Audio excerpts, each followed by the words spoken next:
ನಾಡು ಕಂಡಂತಹ ಅತ್ಯಂತ ವರ್ಣರಂಜಿತ ನಾಯಕ ನಟ ರೆಬಲ್ ಸ್ಟಾರ್ ಅಂಬರೀಷ್ ರವರು ಆಗಲಿ 7 ವರ್ಷಗಳು ಕಳೆದ್ರೂ ಕೂಡ ಆಳುವಂಥ ಸರ್ಕಾರ ಕಣ್ಮುಚ್ಚಿ ಕುಳಿತಿದೆ ಎನ್ನುವಂತಹ ಮನೋಭಾವನೆ ನಮ್ಮಂಥ ಅಂಬರೀಷ್ ಅಭಿಮಾನಿಗಳಿಗೆ ಮೂಡ್ತಾ ಇದೆ.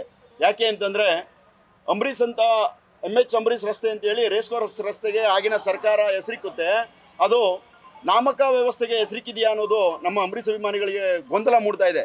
ಕಾರಣ ಇಷ್ಟೇ, MH ಅಂಬರೀಷ್ ರಸ್ತೆ ಅಂತ ಹೆಸರಿಟ್ಟು ಮರೆಯಾಯಿತೆ ಹೊರತು ಸರ್ಕಾರ ಅಲ್ಲಿ ಮೆರೆಸುವಂತಹ ಕೆಲಸವನ್ನು ಯಾವುದನ್ನು ಮಾಡಲಿಲ್ಲ ಅಂಬರೀಷ್ ಅವ್ರನ್ನ.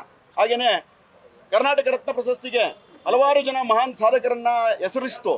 ಅಂತಹ ಸಾಧಕರ ಪಟ್ಟಿಯಲ್ಲಿ ಅಗ್ರಗಣ್ಯ ಸ್ಥಾನದಲ್ಲಿ ಅಂಬರೀಷ್ ಅವರು ಇರಬೇಕಾಗಿತ್ತು, ಇಲ್ಲ ಅನ್ನುವುದು ನಮ್ಮೆಲ್ಲ ಅಂಬರೀಷ್ ಅಭಿಮಾನಿಗಳಿಗೆ ನೋವು ತೋರಿಸುವಂಥ ವಿಚಾರ. ಹಾಗೆಯೇ ಈಗಿನ BBMP ಬೆಂಗಳೂರು ಮಹಾನಗರ ಪಾಲಿಕೆ ವಾರ್ಡ್ಗಳ ಪುನರ್ವಿಂಗಡಣೆಯನ್ನು ಮಾಡಿತು.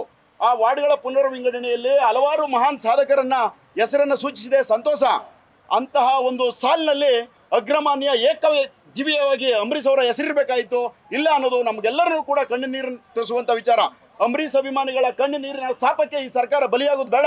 ಮುಂದಿನ ಚುನಾವಣೆಯಲ್ಲಿ ಅಂಬರೀಷ್ ಅಭಿಮಾನಿಗಳ ಶಾಪ ನಿಮಗೆ ತಟ್ಟೋದು ಬೇಡ ಅಂತಂದರೆ ಈಗಾಗಲೇ ನೆನೆಗುದಿಗೆ ಬಿದ್ದಿರುವಂತಹ ಎಲ್ಲ ಕಾರ್ಯಗಳನ್ನು ಅಂಬರೀಷ್ ಹೆಸರನ್ನು ಉಳಿಸುವಂಥ ಕೆಲಸವನ್ನು ಮಾಡಬೇಕು ಅಂತೇಳಿ ಮಾನ್ಯ ಸಿದ್ದರಾಮಯ್ಯನವರ ನೇತೃತ್ವದ ಸರ್ಕಾರದಲ್ಲಿ ಹಾಗೂ DCM DK ಶಿವಕುಮಾರ್ ಅವರ ನೇತೃತ್ವದ ಸರ್ಕಾರದಲ್ಲಿ ಕೈ ಮುಗಿದು ಅಂಬರೀಷ್ ಅಭಿಮಾನಿಗಳ ಪರವಾಗಿ ಪ್ರಾರ್ಥನೆ ಮಾಡ್ತೀನಿ. ಜೈ ಅಂಬರೀಷ್ ಅಣ್ಣ, ಜೈ ಕರ್ನಾಟಕ. ಹಾಗೆಯೇ ಈ ಕಾರ್ಯವನ್ನ ಇನ್ನೂ ಸ್ವಲ್ಪ ದಿನ ನೋಡ್ತೀವಿ ನಾವು. ಅಂಬರೀಷ್ ಅಭಿಮಾನಿಗಳು ಕರ್ನಾಟಕದವರು ವಿಶಾಲ ಹೃದಯದವರು ಅಂತ ಹೇಳ್ತೀವಲ್ಲ, ಹಾಗೆಯೇ ನಾವು ಕೂಡ ವಿಶಾಲ ಹೃದಯದವರು. ಕಣ್ಣು ಮುಚ್ಚಿ ನೋಡೋದಲ್ಲ, ಕಣ್ಣು ಬಿಟ್ಕೊಂಡೇ ನೋಡ್ತಾ ಇರ್ತೀವಿ. ಕಣ್ಣು ಮುಚ್ಚಿಸುವಂಥ ಕೆಲಸವನ್ನ ರಸ್ತೆಯಲ್ಲಿ ಧಿಕ್ಕಾರ ಕೂಗುವುದರ ಮುಖಾಂತರ, ಚಳುವಳಿ ಮಾಡುವುದರ ಮುಖಾಂತರ ಮುಂದಿನ ದಿನಗಳಲ್ಲಿ ಅಂಬರೀಷ್ ಹೆಸರನ್ನ ಚಿರಸ್ಥಾಯಿಯಾಗಿ ಉಳಿಸ್ತೀವಿ ಅಂತೇಳಿ ನಾನು ಈ ಮೂಲಕ ಘೋಷಣೆಗೆ ಹೋಗ್ತಾ ಇದ್ದೀನಿ. ಜೈ ಅಂಬರೀಷ್ ಅಣ್ಣ. ನ್ಯೂಸ್ ಫಸ್ಟ್, ನಿರ್ಭೀತಿಯಿಂದ ನಿಮ್ಮ ಪರವಾಗಿ.